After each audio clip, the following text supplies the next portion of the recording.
এই ভিডিওতে আপনারা দেখবেন শুধু আমাকে আর আমার ইমোশনকে। এটা একটা নতুন সিরিজ শুরু করছি আমি, যেখানে থাকবো শুধু আমি আর আপনারা। এটা আমার আজকের দিনের প্রথম টেক।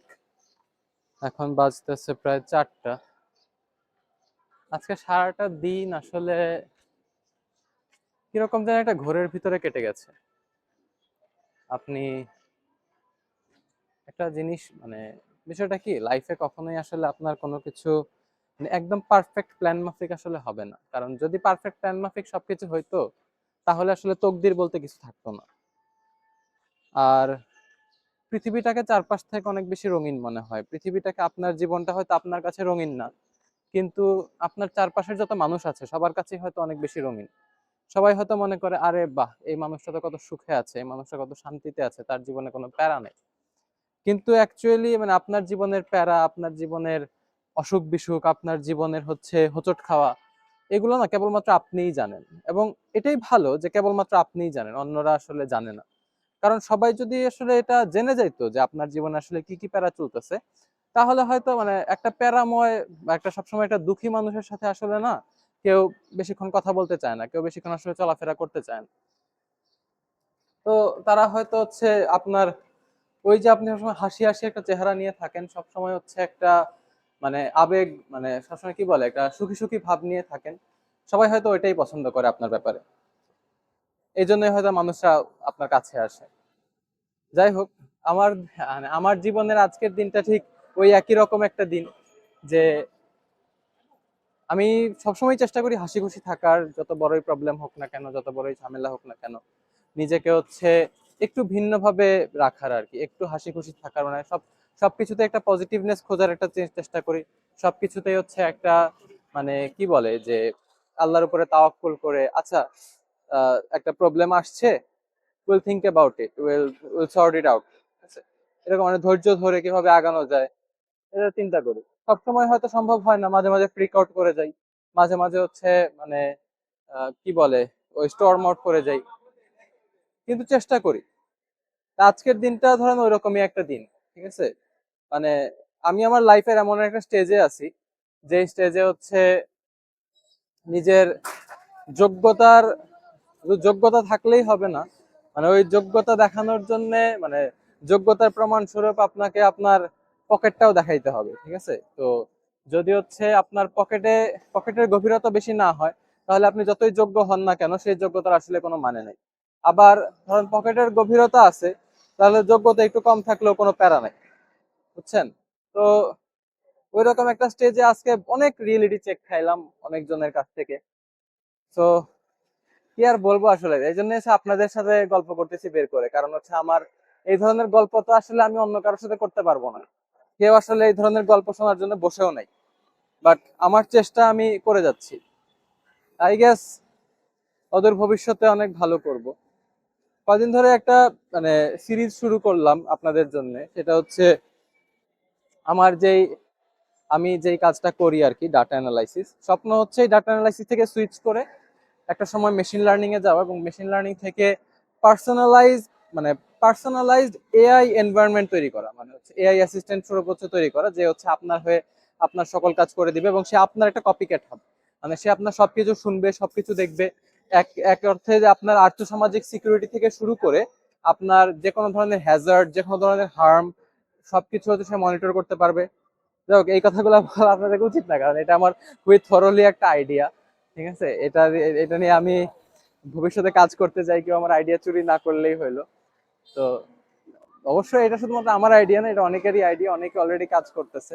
তো আমিও কাজ করার প্রিপারেশন নিচ্ছি, নিজেকে বিল্ড আপ করতেছি, লার্নিং করতেছি, রিসার্চ করতেছি যে কিভাবে আসলে এই জায়গাতে আগানো যায়। তো দেখা যাক কি অবস্থা হয়। কিন্তু ওই যে একটা কথা আছে না, যে আপনি আপনার জীবনটাকে আসলে মানে কিভাবে দেখতে চান, আপনার জীবনের যতগুলা মানুষের ইনভলভমেন্ট আছে, আপনার জীবনে যতগুলা বাধা বিপত্তি আছে, এই বাধা বিপত্তি গুলো আসলে আপনি কাটাবেন কিভাবে, কিংবা আপনি এগুলোকে পোর্ট্রে করবেন কিভাবে। আপনি কি হচ্ছে এগুলো আসছে জন্য আপনি থেমে থাকবেন, নাকি আসলে আপনি আগায় যাবেন। ওই যে আগায় যাওয়ার যে প্রেরণাটা, ওই যে আগে মানে যা কিছুই হয়ে যাক না কেন, তারপরে হচ্ছে চেষ্টা করে যাওয়ার যে হচ্ছে আপনার মানে কি বলে ইচ্ছা বা স্পৃহা, ওইটি আসলে ক্যারেক্টার বিল্ড আপ করে, যে আপনার ক্যারেক্টার আসলে কেমন, আপনি কি হাল ছেড়ে দেন নাকি আপনি হাল ছাড়েন না। ও রাস্তা পার হতে যা মরে যাচ্ছিলাম একটু জন্য। যাই হোক, সারাটা দিনই গ্লুমি গ্লুমি গেল। তাই হচ্ছে এখন আবার সকালেও বের হয়েছিলাম, সকালেও যদিও রেকর্ড করিনি আমি। ঢাকায় আর কি দেখবেন আপনি, দেখেন চারিদিকে খালি বিল্ডিং বিল্ডিং আর বিল্ডিং। একটু গাছপালা থাকতো, একটু কোথাও বসার জায়গা থাকতো। এখন বসার জায়গা খুঁজতে হলে যাইতে হবে ওই রমনা পার্ক যেতে হবে, রমনা পার্ক থেকে অনেক দূরে। আর এই আর রোদের মধ্যে এতটা তো আমি যাইতে পারবো না হাইটে হাইটে।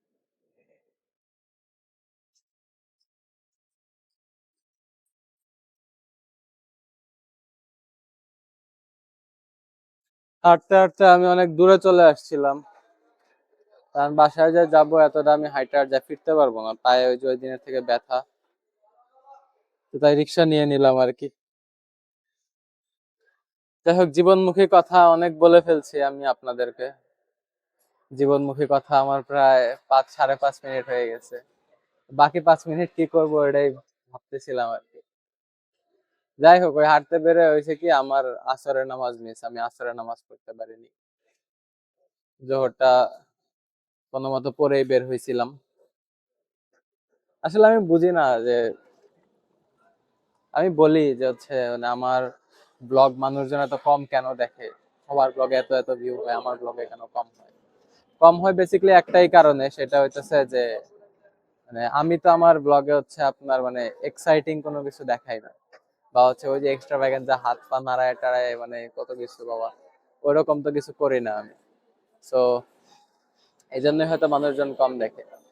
তারপরেও মানে এটা আমার নতুন একটা হবি হয়ে গেছে, যে আমি ভিডিও বানাবো, তো আমি ভিডিও বানাবো, ঠিক আছে, এটা যেমনি। তবে রাস্তাঘাটে এমনি ভিডিও করতেও আবার ভয় লাগে, কখন আবার কে জানি হচ্ছে ফোন টান দিয়ে নিয়ে জায়গা। এই আমি রিক্সা দিয়ে যাইতেছি, আর যদি টান মেরে এমনি নিয়ে জায়গা, তাইলে আমার কিছু করার থাকবে না।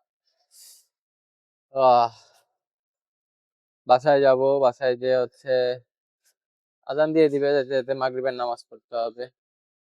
আজকে এখনো শাওয়ার নেই, নেই বাসায় যে শাওয়ারটা করার চেষ্টা করব, শাওয়ার করব। বললাম না যে আজকে সারাটা দিন একদম ডাউন ডাউন গেছে আমার, মানে কোনো কিছুই ভাল লাগতেছিল না। হালকা পাতলা একটু খালি এসকিউএল করার চেষ্টা করছি, বসেছিলাম এসকিউএল নিয়ে। এজেন্ডা যেমন ফিল আপ হয়নি, বাট এরকম করলে হবে না। আমি বলছি মানে আমি বলছি যে এই বছরটা আমার বছর হবে। এই বছরটা আমি সুখী হওয়ার চেষ্টা করব, আমি হ্যাপি থাকার চেষ্টা করব। তো ওই চেষ্টাই করতে হবে। মানে মন খারাপের কারণ থাকবে, খারাপ লাগার কারণ থাকবে, থাকবে হচ্ছে মানে অনেকদিন হচ্ছে আপনার এক্সপেকটেশন ওয়াইজ যাবে না, অনেকদিন আপনাকে এমন ভাবে চাপবে যে আপনি হচ্ছে একদম মানে পিছিয়ে যাবেন। কিন্তু তারপরে হচ্ছে মুখে একটা হাসি নিয়ে এরপর হচ্ছে আপনাকে এদের সাথে ফাইট করে নিজের জীবন নিয়ে আগায় যেতে হবে, ঠিক আছে। আর দেখা যাক আমি কতদূর কি করতে পারি এই বছরটায়, কিন্তু এই বছরটাই আমার সবচেয়ে গুরুত্বপূর্ণ বছর।